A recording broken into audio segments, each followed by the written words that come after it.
Yann Arthus Bertrand, bonjour. Bonjour. Alors vous avez parcouru le monde entier, vous avez scruté la Terre entière depuis le ciel. Pourquoi est-ce que vous avez envie de vous arrêter sur le Costa Rica? Le Costa Rica, d'abord, c'est un pays iconique pour tous les écolos. C'est le pays de la biodiversité, c'est le pays qui a peut-être le plus de biodiversité dans son pays, ce qui est assez incroyable. Et surtout, c'est un pays, pour moi qui ai fait le film Human et qui se demande pourquoi on se fait encore la guerre, c'est comme un des rares pays, peut-être le seul d'ailleurs, qui n'a plus d'armée, qui a décidé de mettre son budget militaire sur l'environnement. Sur l'éducation aussi. Sur l'éducation. Et quand tu imagines qu'aujourd'hui, le budget militaire, c'est 1275 milliards de dollars, tu imagines ce qu'on pourrait faire avec tout ça, quoi.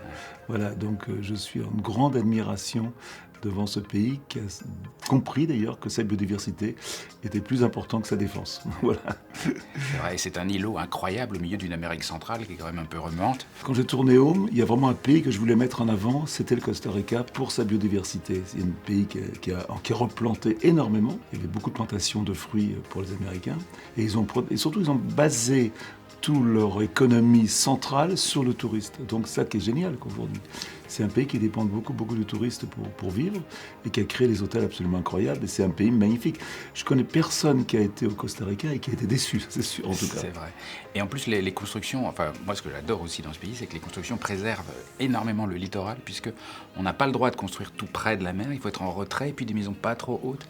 Donc il y a des plages absolument incroyables, très préservées, comme des plages de carte postale vraiment avec les palmiers qui se penchent sur le sable comme ça et qui sont préservées. Et les costariciens eux-mêmes sont attachés très très fortement à cette nature. C'est drôle comme ce pays, ça fait longtemps, ça fait 20 ans qu'on en parle. Comme le Costa Rica est pour moi vraiment le pays iconique sur la protection de la nature et sur la réflexion de son avenir. Voilà.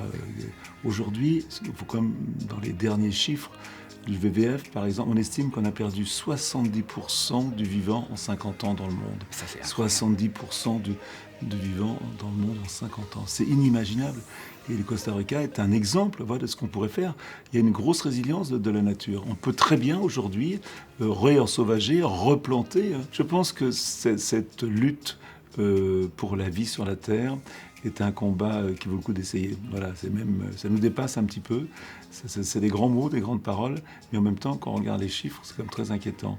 Et sans doute que le Costa Rica a compris beaucoup de choses bien avant tout le monde. Alors c'est un pays qu'il faut visiter non seulement pour le plaisir, mais c'est aussi un pays pour se rendre compte que ça marche, quoi.